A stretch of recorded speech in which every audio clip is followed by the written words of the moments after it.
Look, insurance sucks. I'll just make it suck less. If you're an insurance agent and you're ready to maximize your true potential in the insurance world, then let's go!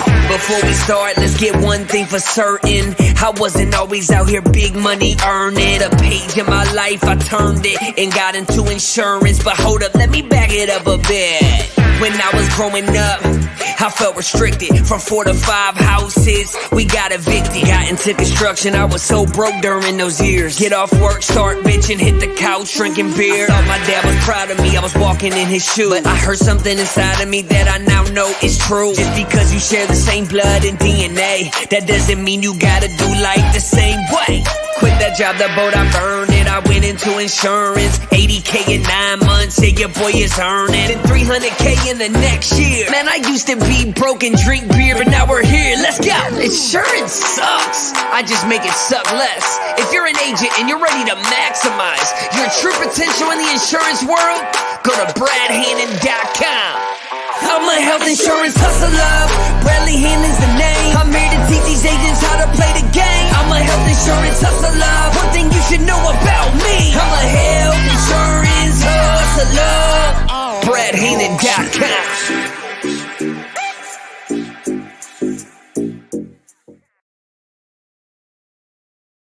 Hey, what is up, everybody? That was an awesome intro. Credit to Eric, as always, for the intro, man. That's so fun. I love the song, and shout out to Joey Yak for doing that. But today, I'm super, super excited. I've got a good friend in Daniel Levine and both of our mentors, Joe Krivelow, on the call. And what I love about this group of people, you know, including myself a little bit, is we're debunking that myth that says there's no money in health insurance, because what we're talking about is the money that is in health insurance. And so this is the open enrollment prep series. We're doing this every Monday, Wednesday, Friday at noon. I'm super excited today, like I mentioned, because we've got some extra special guests, and they just so happen to be together. Joe needs no introduction. He was just on the call the other day. But Daniel, for those that might not know you, that maybe aren't a part of HST or don't know the freaking, baller status that you've achieved. Why don't you go ahead and share a couple of, I mean, I know you can be humble, bro. I'll brag for you, but just introduce yourself, let them know who you are, and we'll get rocking and rolling, man. We got Robert Long, we got Eric Hollister. We got a bunch of awesome people on here already. Awesome. Well, thank you for having me on. I mean, I'm no rookie, so I'm 6 years in. So I was one of those that had a pretty good start and then hit a wall. And I hit a wall for a long time where I was really struggling and just constantly going to, trying to see how I could work on my craft, get better. And it's really cool how that happened because, a lot of people, when they hit their wall and it's lasting a little too long, they just quit. And I just want to share this one story, which I think was crazy, was in 2018, I took a pay cut. And 2019, I started going back to selling cable and insurance at the same time to help pay my bills because insurance wasn't paying my bills. Then come July of 2019, I was told, hey, you're not able to do cable anymore. It's done. And then my mom had a heart-to-heart with me. She was like, this insurance thing is not really making too much money. You're spending more than you're making.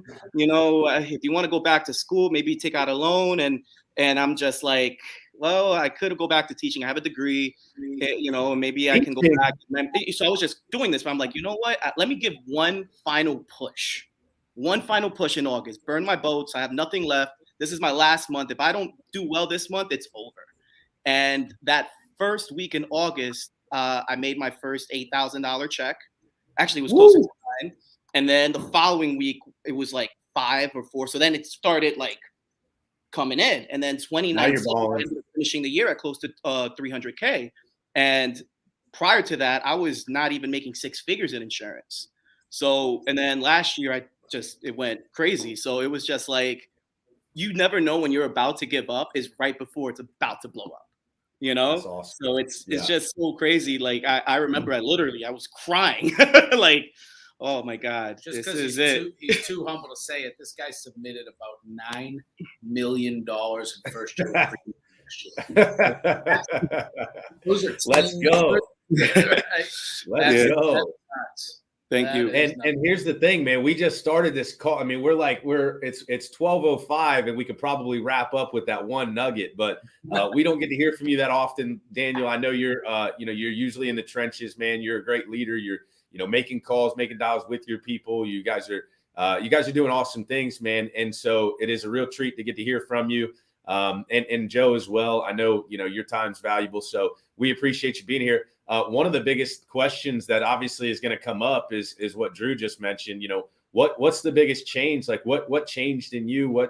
It sounds like a huge mental switch as well. But for those that are out there, because I guarantee you, if there's not somebody on the call right now, I mean, we've got probably 30, 35 people on the live stream. There'll be hundreds of people, thousands of people that watch the replay.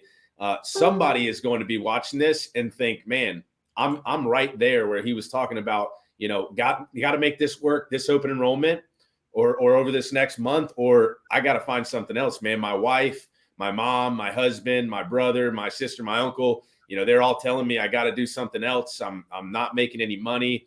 What's the biggest change, or what advice would you have for somebody that's in that position right now? Because I mean, dude, we are going into a time of year where that can all change in an instant, right? Will change. And really what it is you do a personal analysis, right? That's the first thing you got to do. Figure out how good or how bad you really are. And there's nothing wrong with that. There's nothing wrong with that. You realize wow, I'm not doing that many calls. I'm not staying on the phone as long. I am cutting my day early. I'm using my kids as an excuse, or and also the biggest thing was, like I said earlier, was burning the boats, having a backup. I always tell people, especially people that flirt with the part-time thing, it's if you're part-time, you're going to make part-time money. It's that simple, and that's fine. We love you where you are. If that's what you want to do, that's great. Residuals come in, you have an extra stream of income. But if you want to be a top producer, you have to go all in, meaning nothing else matters. This is what's going to work.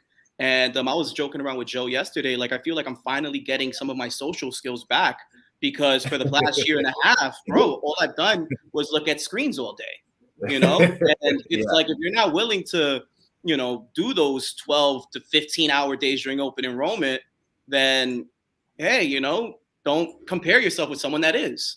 And even when I was not as good, because even in 2019, I don't feel like I was even as good. You have to just talk to more people. Yeah. That's the biggest thing is, you know what? If it takes you 15 people to freaking close one deal, then you make sure you talk to 30 within that hour, and you just keep talking. And I have a really funny joke that my brother told me. He was like, I always knew you were going to be all right in sales because you never gave up. I remember when we would go to the club and you would just ask girls for a drink or to dance or whatever. You would get rejected left and right. But you did not leave unless you got someone's number. You danced with somebody, you kept going. And I'm just like, you know what? That's true. Yeah. And now you just do the same thing, but over the phone. I love it. I love it, man. And he said two things there that got to be repeated. Number one is, the people that make it in this business have no plan B, right? They go all in. When I bring people on, I ask them what their plan B is. And if they have one, I say, all right, so that's a problem, because you already got to put half out the door. You are either, as he said, all in, or it ain't going to work. That's number one. The second thing is, you don't have to be as good as this guy. You don't have to be as good as Brad Hannon or anybody else for that matter. You actually have the ability in this business to outwork anybody and make whatever it is that you need to make. The issue is not typically that you're not good enough and you don't know enough. The issue is always, well, I made 50 phone calls, Joe, and nobody picked up the phone. Okay, so that was 30 minutes. What'd you do with the other 8 hours of the day? Right. And then there's silence. So guys, this is an effort game. If you put the effort in, you will get the results. If you don't put the effort in, you will get those results that you deserve. And you got to look in the mirror, and you got to hold yourself accountable with that. Yeah. No, I 100% agree. And Danny said something in that all of that. That was awesome stuff, man. But you said something that I want to jump into a little bit, because you said in 2019 you weren't as good. right? So what are you measuring yourself off of? And also like you got, I mean, obviously production and whatnot, but like what are the factors that you've improved on, right? And also let me just mention the reason why as Joe whacks you with a bat again, but let me just mention the reason why he's able to improve is simple. It's what he started with. He told you got to do a personal analysis and you've got to be able to be real, man. Are you working 8 hours or are you sitting on that baseball bat for 8 hours? Are you doing the money making activities, or are you just watching on the sidelines those that are doing the money making activities? So what are you measuring yourself off of, Danny, and what really has helped you change, or what have you gotten better at? Honestly, the biggest thing, it was humbling. I realized I wasn't that good at all. But then I'm like, hey, if I'm not that good, that means I have to work twice as hard. Yeah. And I'm always going to pick a hard worker over someone with talent any day because they're willing to put in the time, So really, I was spending way too much time on my pitch, and time is money. I was not really going for the close as much. I took every objection as a rejection right away instead of asking more questions because I was just I was desperate. And people can hear the desperation in your voice. They could hear the commission breath. And when you really transition to not caring as much in regards to whether you sell the policy or not and give the right advice, because that was another thing that I was struggling with, was because I wanted to sell so much, I would at times not sell the best policy for the client. I would sell what's best for my pocket. And that backfired because that messes up with A, the chargebacks, B, your reputation. That's huge. And then C, all of the referrals that you're leaving on the table. Because when you build your reputation, especially like with clients, those are the best referrals. Those are the absolute best referrals. And even when it's not a client that you actually made money on, you sent, at that time I wasn't doing any marketplace. So I referred a lot of people with my Health Sherpa account. And boom, those people were sending me $1,000 apps. Right. So it's just really what I did that was different from now till then was also really hitting the points, getting to the point right away versus dancing around the issue. So you look for health insurance for a reason. So you're either looking to lower your premium, the plan that you have doesn't cover your needs, and the only way that you can get to that is by shutting up and just asking questions. Let them tell you how to sell themselves. And they will. And they will. And then when you give them a premium, you could hear it in their voice, whether or not the price. I just told Joe the other day because I thought it was hilarious. I was just on the phone and I was like, cut the crap. The price is too high, right? And you build enough rapport to say that. You don't just want to say that to anybody. I'm like, the price is too high. Right. Let's see if you really let me lower the critical illness benefit. Let me raise the deductible. Things like that, and then you really hit the pinpoint because you also have to get, as a salesperson, what are you? You're like a detective. You're trying to get to the real objection. Most people are nice. They're not going to tell you the truth. Like the objection. That's right. Get the real objection, answer it, and then make the sale. Find out what hurts and fix it. Find their pain and fix it, and you'll sell them every time. But the only way that you're going to do that, as Danny said, is to make sure that you are listening. Yeah, it's like that dating game, right? If Danny's at that bar and he's just talking and talking and talking to a girl, everybody's going to walk away from him. But as soon as he starts to listen, they're going to walk up to his brother and say, "Oh my God, he's such a good listener," and they like him. But then they see him standing by the valet next to his Lambo, and they're like, "All right, never mind. Hey, let me get you that drink." Well, then there's that. Oh man, I love it. Well, listen, the cool thing about that is, the isolation of the objective or the objection is obviously something that you've got to have some confidence to be able to uncover. And I think it's very clear, even you just being on this call, is confidence comes from that consistency and the growth and seeing that, hey man, I once kind of sucked. I worked on some things. I've gotten better. Now my confidence doesn't come from the fact that I'm the best, but my confidence comes from the fact that I know that what I'm doing is working and I'm getting incrementally better day by day, month by month, week by week, so on and so forth. And so now, my confidence comes from, hey, the ability to grow and get better. And I'm not inhibiting myself from getting better because I had that real assessment. And I just cannot stress enough how important that is, because and hey, you mentioned something before the call. I'd love for you to share with the audience as well about, the trainings that have actually helped you as a veteran agent.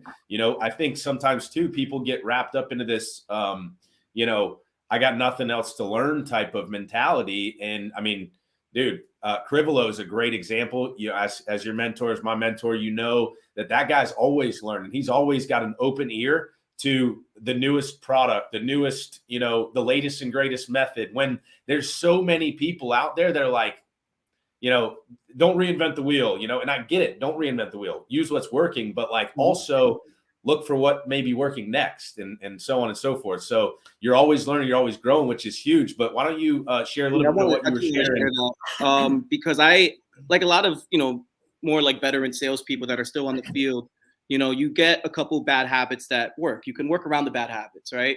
And I really love your series on just bringing it back to basics. Explaining and it actually brought me back to even my educational background, because I was a teacher for a couple months. Mr. Levine. Yes. The money was too good. So really taking that educational approach and you break it down. Like a lot of people, they don't know what a deductible is. I actually say this joke on the phone all the time. It's just like, before I was in insurance, I didn't know anything about insurance. I just smiled and nodded every time the HR person spoke about it. I didn't know what the heck was going on. I'll pick the cheapest plan. I never use it. Right. I didn't understand insurance. So it really all depends, which is why I do sell a lot of high deductible, loaded with supplemental plans, because A, it's going to make you more money. B, it's usually a lot more affordable. And most people, why do they reach their deductible? They reach it due to accidents, a major critical illness, a hospitalization. So you want to make sure that you put those plan enhancers, the critical illness riders. You want to get those riders in there. And at times, especially if they're younger, it's going to be significantly cheaper than going for a 2,500, 100%, So find out what they're looking for, get that lowered, get that budget, and load it up with supplements. It makes so much more sense. Absolutely. And I was just talking with somebody the other day, a carrier actually, or somebody from a carrier. And, they were asking me about what I was selling and things like that. And I said, a lot of high deductible short-term. And he's like, well, good. At least you're doing that, because there's a lot of agents that are selling low deductible short-term. And I really don't understand it. And same for me. It is a personal preference. If a client wants that, then we give that to them. But, ultimately, we're selling short-term medical and these private options to combat the rising cost of premiums, right? And so giving them a higher deductible with more supplemental benefits, more usable benefits, more comprehensive coverage is a huge thing. So that is amazing. Now, you're always training, you're always growing. Walk us through some of both of you guys, Joe and Daniel, walk us through some of the, exercises you do to, make sure that you're growing, you're learning, whether it be events or, whatever. What are you doing to grow, to learn, to become better at your craft, to hone your craft? What are you guys doing to level up? All right, I'll start with that one. The first and foremost, you said it, and I really make sure and I pay attention to the fact that my ears are always open. Okay, I am always listening. If somebody has a good idea, and I say this on my trainings, I don't care if you've been in the business for 30 minutes or for 30 years. If you have a good idea and I'm smart enough to listen to it and hear it, it just might help change my business in a positive way. We did a training this morning for a product that was not within our agency before. A couple of agents kept bringing it to us, and we listened, and we brought something that's it's a supplemental product that'll add value to our customers, put more money in the agent's pockets. I go to conferences probably more than I should, but you know what? I listen to the different meetings. I'm always on the sales meeting on Monday morning. Why? Not because it's exciting.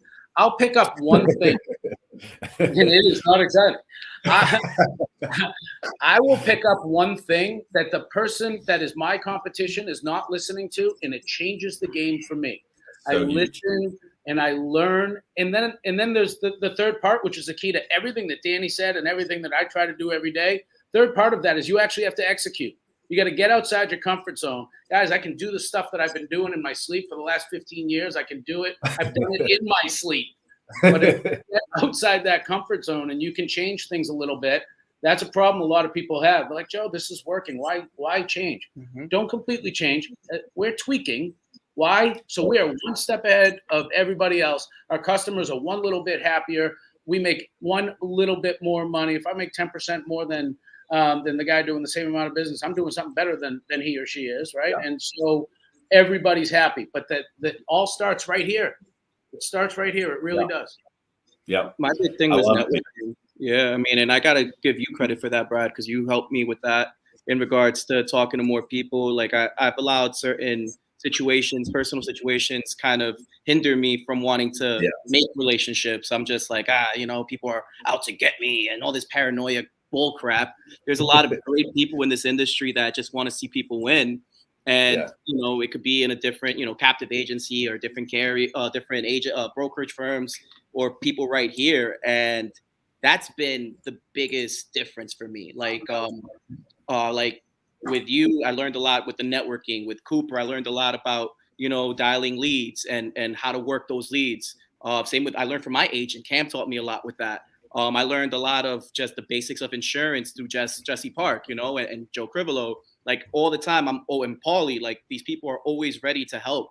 And especially when I started really taking myself more serious, you realize that you don't just reach out to people generically, because these people are very busy, and you have to respect their time and you have to provide value to the relationship. Okay, what am I bringing to the relationship?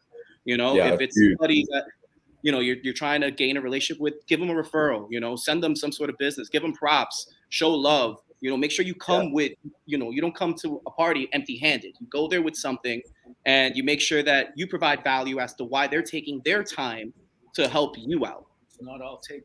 Exactly. I love that, man, and I'll echo that. I went off on a little bit of a tangent the other night. My wife stopped me from really posting what I wanted to post, but it was I just there are agents. I always filter it through the wife first, right? I filter it through the wife. So, babe, should I post this? And she's like, no, So then I went back, edited it. I was like, how about now? Yeah, that's better. But still, is it necessary to post? And I'm like, I'm posting the shit. I already did it. Just did it. But yeah, man, it's like there's a lot of there are agents in this industry that just want to take and not give anything. And listen, you can give by inviting people to this Facebook group. You can give by subscribing to the channel. You can give by, like Danny said, giving props. Shoot Danny a message, shoot Joe a message, say, man, thanks for jumping on. This one thing that you said is so huge. It's going to change, because that little bit of inspiration for, guys like Danny, guys like Joe, guys like me that do want to, see you win and that do want to help people win in this industry. We need that stuff too every once in a while. So, so that I can't say enough about, how important that is. And you don't have to always give even a referral. You don't have to always give the shirt off your back. You can literally just give a compliment, literally just share a post, anything. Yep. It's massive. One part of that, one thing that Danny said, we can all do this together. Guys, if you are new to this business and you are on this thing, like Brad and Danny, they run their businesses. They're extremely successful. We are not all in competition. There are plenty of customers out there, like hundreds of, of millions of people that are available for us to sell in one way, shape, or form, whether it's individual, group business, whatever the case may be. Guys, there's plenty of business. The person sitting next to you, you want to beat them. I want you to have that competitive spirit, but you don't have to take them down to do it. We can all win here. There is a ton of money here. This guy is driving a Lamborghini, but there's other people that are too, because there's plenty to go around. So we can help each other. And look, that's why we're on this webcast, right? That is exactly what we're trying to do. Share stuff with you guys. If we can say one thing that makes your world better than we did our jobs today, and we don't have to get anything out of it. We want this industry to be better. I want to walk away from this industry knowing that it's a little bit better off for us having been here and doing these sorts of things. I can help you succeed. I can help you pay your mortgage and help you put your kids through school. Then everybody wins, man. That's the beauty of this thing. Yeah, I just did the math too, because you know how we always talk about 3 clients a week, you know, basically the 9 policies is $2,000 and 6 figures. That if you did that 50 weeks a year, that's 150 clients. Yeah, I had to use a calculator for that math. 3 times 50. I typed it in the calculator. Then I was like, why the hell am I using a calculator? It's just a habit. I just always do it. But literally 150 clients, and you can have a 6-figure income. You don't need 1,000. You don't even need, you don't even need 200. 150 clients could equal a 6-figure income. If I could help you get 150 clients while, attaining 150 clients, that's awesome. That's huge. Let's get into some schedule, because we're going into, that time of year where I really think that what I would like to see is in January, come the end of January, this is all over. If one person reached out to me or Danny or Joe and said, hey, you know what, that one thing you said was so huge that I went out in November, or I went out in December and I made 20 grand, or I made 10 grand, and that changed my life. That's all I want to see, because what happened for me was similar, Danny. I mean, it was after I got into the industry, I had a few months of just kind of wasn't really doing as well as I'd liked. And even the pressure of open enrollment, the month of November was kind of lame compared to what I wanted it to be, right? Like my first open enrollment in November, I might've made like 10 grand, which is good for where I was, but I was still not satisfied. And something clicked in December and I made 30 grand.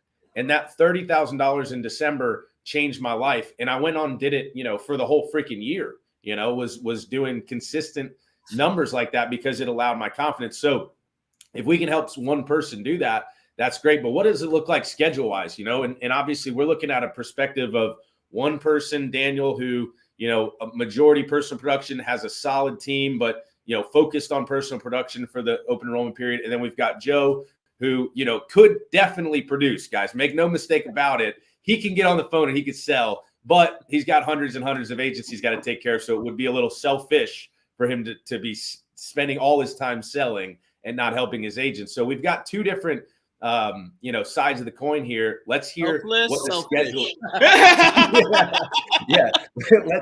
Yeah. In other words, I'm saying Dana's selfish.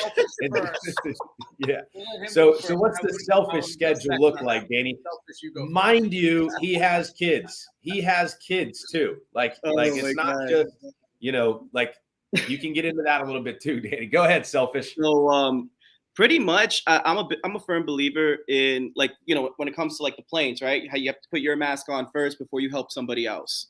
So you want to make sure that you're in the best position possible before you're able to help somebody else. And that's why I keep my team small, because I'm not where I want to be in regards to growing. And, I have certain goals that I want to reach first, right? So the way that I see it is I want to become a lot better, because I've seen people that are trying to balance everything all at once and they end up collapsing. They take the leadership role so much better that they completely neglect their personal production. They completely neglect their customer service. They completely forget even how to sell, and I've seen that happen, and they just get very, very comfortable. And I'm going to call it what it is, get lazy, it's just that's their norm. That's fine. Hey, that works. But with me, the way I want to do it is I want to make sure that I give it my all. And I've made it my goal for this open enrollment to be my last one for really all in personal production, because next year I really do want to grow, recruit, train, and spend more time with my family. And I made this goal from 2019 open enrollment that I wanted to give it 2019, 2020, 2021. I'm going to give it 3 solid open enrollments where I'm working my ass off. And then the following years, I'm going to start growing, building, training, and really come with a more balanced situation. Because right now I'm off balance. If you want to talk about schedule, can you define for them what working your ass off means? What do you? No, but tell them hours. Tell them what you. Yeah. What I'm doing, I'm working right now. I'm always working. I closed the deal at the movie theaters the other a week or 2 ago. You're always working. You have to always have your phone on you, and that's another reason why a lot of your personal relationships are going to suffer. And the people that really care about you, they understand that part of you, that they're not going to take it personal. And the ones that don't, well, so what? I mean, it's your life. and you can't live your life for other people. So that's one of the biggest things you need to do, is you need to separate yourselves from people that are not contributing to your life in a positive way. So that's the first thing. And then you realize, okay, I'm watching all these TV shows, or I'm doing all this, and I'm just sitting around with my kids. What am I doing something productive at every moment of the day? What am I doing right now? I could possibly be watching one of your videos. I can be getting better at my crafts, doing something else, learning about a different product. I could follow up with people that I totally forgot about. Right. You can always do something. And if you take that approach in life, I'm telling you, you're going to realize. I just reached out to, when it got slow for me, I reached out to people that I didn't close for the last 3 months. And boy, did I get a lot of business off of that, And it's just, that's the biggest thing I want to leave with is, are you doing something productive at every moment of the day, especially during open enrollment? My schedule is usually around 7:30 in the morning. I'm already in front of a computer. And I may eat at the computer at around 12-ish. I haven't eaten yet. And it'll probably end around 10:30 or 11 o'clock at night. And then I'll repeat it again. If I have my kids that night, then that day is a little different. My kids, I have a situation, I have a setup with my ex-wife where she picks them up from school, drops them off at my mom's. I spend some time with them between like 5 to like 8:30. But please believe, once they're in bed, I'm back to work, especially during open enrollment. Because there's another 8:30 to about 11 o'clock where you could be working West Coast states, following up on emails. There's always something you can be doing. So let me touch on some of the stuff that Danny said, because it's really important. First of all, so since this whole thing started, since there has been an open enrollment since 2013, one of the most important things that I did for me in my relationship with my kids was I was honest with them. I told them that the only day that daddy's going to really be able to spend any time with you in the next 45 days is on Thanksgiving. Okay, the Wednesday before and the Thursday of Thanksgiving. Other than that, this is my time. But I promise you, as soon as this is over, and I've done this every single year, we're going on vacation. We're going to celebrate a little bit the hard work that daddy just put in. And you're going to get something out of this too. But I need to do this because this will literally change our entire year next year. It will give you summer vacations. It will give us long weekends away. And I take advantage of that. Well, I was better at it when I was just selling, taking advantage of the time. Now I'm working a little bit more than I should. But with the people that were really important to me and are really important to me in my life, I made sure that they understood that. And this is a sacrifice that we are all making together, and we are all going to benefit from it. And what that looks like and what it should look like is, guys and girls, it starts right now. First and foremost, Danny said he went back to the people who didn't close over the last 3 months. Guys, people you didn't close over the last 3 months and people you didn't close last year during open enrollment, their plans are due up again. And so everything and everybody should be supremely organized. When you wake up on November 1st, you should have somewhere in the ballpark of 3,000 to 4,000 people that you got to call, literally, to be able to get through that. There is so little time to capitalize on it, and you're only going to capitalize on it if you, number one, get yourself organized, and two, stick to your schedule, whatever that is. If you have to get your kids to school at 7:30 when Danny's in front of his computer, then you have to do that, and your day starts at 8:30, and that's okay. You don't have to be Danny Levine. You have to be the best you that you can be, but make sure that that is 6 hours a day, putting in your time and making sure that actually do what you're supposed to be doing. You're not sitting in front of the computer and reading Fox News if you're smart and all these different things that are not going to make you money, right? You have to be doing revenue generating activity because if you're going to put the sacrifice in, get something back for it.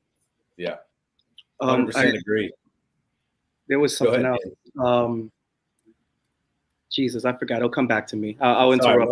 While he's thinking about that, I'll just share because, I have I have a similar schedule for open enrollment. I have my kid every day, I'm married with my kids. I got to be home every single day, but I make a promise that I'll always be there aside from if I was traveling, right? I'll always be home to tuck my son in at night, right? So if sometimes you can make it home for 30 minutes before he goes to bed and spend some time, the fact that you're showing up and you're there and then back to it or whatever. Or I make more time to work from home, right? We have an office. I love to work out of my office. The environment is everything. we have a lot more energy here. I'm just more motivated in my office, but to maybe sacrifice, I spend time working from home so that in between calls I can go, see my wife, or I can go see my son or whatever. And so there are ways that you can arrange your schedule. But the point that both of them are making is that, 6 to 8 hours a day, money-making activities, right? And then on top of that, as you're laying in bed, getting ready for bed, organizing your next day, or, following up with clients via text or email that you maybe can't call because it's late or whatever. And listen, I've got clients that text me sometimes at 10 o'clock and they're in Eastern time. And so you better believe I'm going to go do the same thing to them, because it is a busy time of year. And if they want to work with me, they've got to be available for, to schedule something with me whenever I'm available. And that's the whole deal. Okay, I remember what I was going to say now. So when we were doing follow-ups, right? There was this Medicare, United Healthcare agent, just does Medicare. And there were a few real estate agents that I didn't close. And it was really cool how that happened is I started referring them business. I was referring them business throughout the year. And I actually ended up closing both of them 2 months ago. So it's just, you can follow up, but you don't have to necessarily follow up with a constant like, hey, what's up about your health insurance or, salesy bull crap. They don't want to hear that. They get it all the time. You create an actual relationship with these people. Even if they don't have a need for your product, they'll send someone else to it. That's also following up. Following up doesn't just mean a generic sales text. Right. It's if you know that they're self-employed, maybe throw them a bone, throw them a referral, post something of theirs, and they'll remember you. Like, especially when open enrollment comes back around, they're going to be like, wow, this one insurance broker actually tried to promote my business. I actually made money off of this relationship. Hey, if I'm going to buy health insurance, let me get it through Dan. That's huge. I love it, man. And I love the people that like jump on a Zoom with their clients and record it and then post it and things like that. Like, you think outside the box, especially, this time of year when, you are going to be talking to a lot of people. As we'll probably go another 15 minutes or so, 10, 15 minutes, whatever that looks like. But that's going to be up to the audience because we're going to do some Q&A. Nothing's off the table, really. We're all pretty open, as we said before. 150 clients is 6-figure income essentially in this industry. So, there's plenty to go around, especially with all of the starving agents that aren't doing the things that we're talking about. It just leaves more for those that are. So I want to open it up for some questions, but, also before we do wrap up, man, I just got to say thanks again for you guys being on. I can't stress, Danny doesn't get out much, right? He was talking about his social skills coming back. Danny doesn't get away from his computer much. He doesn't get away from his phone much to do things like this. And so it is definitely great to have you on, guys. And I appreciate it. And hopefully we get some questions coming in because, man.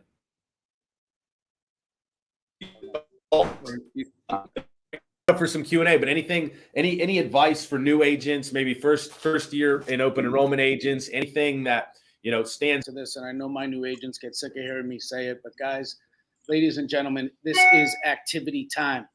That is it. There is nothing else to think about other than talking to a client or trying to talk to a client. That is all that is called work. You fill out your contracts. If you have contracts to do, fill them out tonight with a glass of wine and don't go to bed till they're done. But that is not during working hours. Get your activity going. Get your stuff up and running. And I promise you this, if you're sitting here and you're saying, I don't know enough about the product, I don't know about this. Guys, if you are on the phone, 10 conversations from beginning to end about health insurance with a client, if you are new to this, 10, that's it. 10 conversations from beginning to end. You will know 80% of everything you ever need to know in this business. You will be dangerous, but you are not going to get there by hoping and praying that the phone rings. Your insurance license does not generate inbound phone calls. You have to go find the clients. If you want inbound phone calls, you can go to a call center and make them a whole bunch of money and watch yourself go broke. You are in the right spot, but you've got to pick up the phone. You've got to be out talking to people, and then everything else will come, but it starts with activity. Yeah, you could also get live transfers if you join Joe or I's team as well, but we won't even go there. I'm sure Danny's got plenty too. Carter asked a great question, man. He said, how did your first year look? So shed some light. I know it wasn't what it looks like now. So shed some light on what your first year looked like, Danny. My first year was actually pretty good. which is why the wall really pissed me off. It scared me because I actually closed my very first next gen lead ever. I had a 100% closing ratio at one point. I should just retire. I retire at 100%. So I closed my very first lead. So my very first week on the phones, I made $2,000. So I'm like, man, this is easy. I got this. Like, I have a sales background, but the thing is, I got cocky. And not only did I get cocky, I focused more on the skills as a salesperson than as an advisor, Yeah. So my first year, I made about $80K. And then my second year, it dipped tremendously to like 40, 50. And then, believe it or not, 2018 was like 40. And then 2019 was 300. And then last year was last year, which was amazing.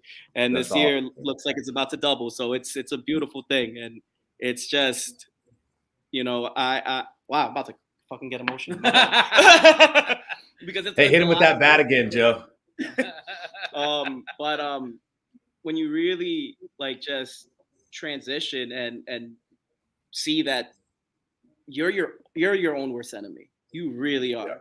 And the spirit of comparison is the biggest danger. You want to compete with all these top people. I remember back then, like, I got to catch Sarah Leb and Lori Powers and you. And, I remember you used to troll me on this, hold my deals for the last month, so that 1 week I could look like I'm the man, but it's like, and Brad was like, here comes Sandbag and Dan, first of the week. I remember those days. Yeah, I remember those days. It was funny because it was just like, looking back, it's just like, wow, that was all ego. That was all me not wanting to deal with my own insecurities, not want to tackle things that I can get better at. And it just happens so organically when you're just honest with yourself. You know, that sophomore slump is very common in our business. And the biggest issue that people have is when you don't know anything and you actually are stupid on the phone, you do a great job and you end up selling. And when we start to know something, back to the beginning of our conversation, yes, we start talking too much.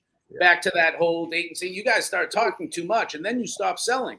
It is going back to using your ears and to listening and solving people's problems that you need to absolutely positively deal and listen and go back to when you were stupid and act that way, and you will start selling again. It is an amazing process. I've seen it happen 100 times. It's real. Yeah. Don't talk. We start to know some things, and then we become what I like to call facts murderers, right? We're facting people to death. I like so don't become a facts murderer, and be personable on the phone and have some personality and listen and ask questions. Carly had a great question here, Danny. At this point in your career, I know the answer to it, but at this point in your career, are you mostly leads? Are you working leads or referrals mostly at this point? It's a combination of both. At one point, I got comfortable on the referrals, but then I felt like my pitch was starting to suck. So I started generating my own leads. And so I do both. I think it's still, like, I would say 80-20 on the referral side. But before it was 100%. Like it's the easiest way to make money, but you get very, very comfortable. And that's because even to get referrals, you got to work, not necessarily leads, but you work your networking relationships to get those referrals. So it's still in a way like working leads. You work relationships, you make those trips. I've traveled and visited offices for US Health, which is a captive agency that we compete with, to work on relationships. I've visited so many offices I visited some Blue Cross Blue Shield offices that are captive that I may end up taking. Hey, but it's just like, you visit these offices, you give them a bone, you talk to them, you talk about your own accolades in regards to why they should be listening to you. You train and they train you. And it's just such a crazy because you're supposed to be competitors, right? But when you throw down the guard and you're like, oh my God, you struggle with this too? I struggle with that. I struggle with this. And you make each other better. And the biggest person I really got to give all the credit to is this man right here. Joe he was the only person that didn't judge me for my craziness. And, I was just. Hey, I don't know that I judged you. I don't know that I judged you for your craziness. Crazy. You probably have, especially one of those late night posts. But Yeah. in regards to Joe doesn't look on Facebook enough. That's why. Yeah, that's what it is, right? That's it. If he saw those posts, we would have a problem. Ignorance is bliss. Yeah, right. No, he saw a couple of them. That's why he has to bat. Yeah. Hey, listen, I just got to say too, there's probably a split percentage of people that watch this, and a certain portion of people, and I don't know what the percentage would be, but a certain portion of people watch this and they hear Danny say he went from 80 or 40, 80 to 40, whatever, back, he made 300, right? And there's a certain portion of people that hear that and they're like, oh, whatever, I'm jealous, like that's BS, or I wish I must be nice, right? That's the biggest thing, the must be nice. And then there's a certain portion who feel like me when Danny says like he's about to get emotional. I'm thinking, don't, because then I'm going to be emotional on this call with you because I'm happy for you. I'm excited for you. And that's what Danny's talking about changed for him, man. He stopped. It wasn't competition. I mean, competition can be healthy. It's unhealthy when, you're feeling any sort of negativity towards somebody else's success. The moment you can start cheering other people on and their success. And that's why I love doing what we're doing and sharing and adding value and helping other people, regardless of whether they're tied to my team or not tied to my team. I make $1 off of them today or down the road, because better believe there's going to be $1 made somewhere along the lines for everybody involved. And it's just when that $1's coming your way. So last question, because we all got to see it, and then we'll start to wrap up here. But Carter says, what's your go-to pitch for leads, Danny? We want to hear your, not necessarily your pitch, because obviously you can't pitch the whole product, but just give us the intro for your call, man. How does that call flow for you? And also, you mentioned that your presentation is shorter now than it was. What are some of the things that you were doing that you're not doing? What are the really important things that you're covering on that pitch? The thing is, when it comes to leads, it's not like when you buy a lead, because when you're buying a lead, a lot of those are shared with a lot of different people. So when I self-generate, I have a chat box that I'm talking to the client while they're on the website, and I'm already fact-finding right then and there. So it's very similar to even a referral pitch, because I've gotten a lot of the information that I need, especially when you're, if you have the money for it. Like I think you said this in one of your videos, have appointment setters, but you could also be your own appointment setter via text. So it just, you want to get the right information. So I don't like to lead in on a conversation without getting the info before. Does that make sense? So I'm already knowing their income. I'm already knowing their health conditions. I'm already knowing a lot of this. So even though I found that information through the robot, Michelle, which was me, and it does help having a female, as an assistant, but I still always ask, so Brad, tell me a little bit more about your situation. Did you lose coverage recently? Did you have a big premium increase? What's going on? That's what you really want to ask. You want to get them talking. Okay. So it sounds to me like, your premium went up $200 and you're just looking for something a little more catastrophic. Is that correct? You want to make sure that you ask those type of questions, because you don't want to just assume and then you put a package together that is not what they want. So whenever you think that you have the answer, what I always do is that correct? Is it fair to say that you're looking for something that covers more doctor visits, or you're looking for something with a lower deductible? You're looking for something that's cheaper on a monthly basis. Does that make sense? Is that correct? Those type of questions. And then they're literally going to tell you, yes, that's exactly what I'm looking for. And then I always tell them I'm a broker, so I'm contracted with a lot of different carriers, and the carriers that I'm not contracted with, if that's the best fit, then I'll put you in the right direction. So, and then I usually lead into either NatGen or United. And that was something else that I really did want to say, is don't overwhelm yourself on getting so many contracts when you're new. I think say it all the time, man. So huge. Just keep it simple, man. Cap yourself at 3. This insurance industry is already hard enough. When you're new, stick to 3 products. That's it. And then little by little, add more to your arsenal, because you become so overwhelmed on trying to just learn these products. You start mixing, you start saying the wrong thing. You're pitching a NatGen policy saying, United Health. I don't know. Like, you just start mixing carriers, and it's very sloppy, and I've done it this way, especially when it comes to, I would refer business out if I can't sell it. So if someone did want a Blue Cross plan, I did send them a Blue Cross agent, and that worked out, And at that time, when I was working my relationship more for the referrals with D clients, I would send business their way as well in the beginning. Now I don't, but back then I did. And it worked out, So it's just really listening to what they're saying. So when it comes to a lead, if I do dial a lead, I'm still very, very nervous, but I try to mask it. What's the worst that could happen? They're going to hang up on you, say no, they're not interested, and that's it. So I always say, like, and then you're going to call them back again. I've done it. Let me touch on the leads real quick for 2 seconds, because one of the most common things that I listen to in my offices and all that stuff is people sounding like salespeople. And the whole idea, guys, behind this is to not sound like a salesperson, but sound like a person. So whether you get a lead that's a brand new lead, and my open is pretty much the same for both. So first of all, I'm not saying this is Joe Krivelow with Healthcare Solutions Team. How are you today? Because they don't care. They don't care.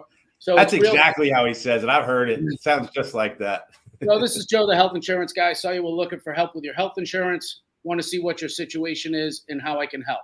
They know why we're on the phone, and I'm asking them if I'm allowed to help them. That's it. If it's an aged lead, which I recommend that everybody calls because they're quick and easy and cheap, and on our team they're free. Brad, I saw you were looking for help with your health insurance 2 months ago. Want to see if you've taken care of that or how I can help. And then shut up and let them speak to you. Get your gathering information taken care of.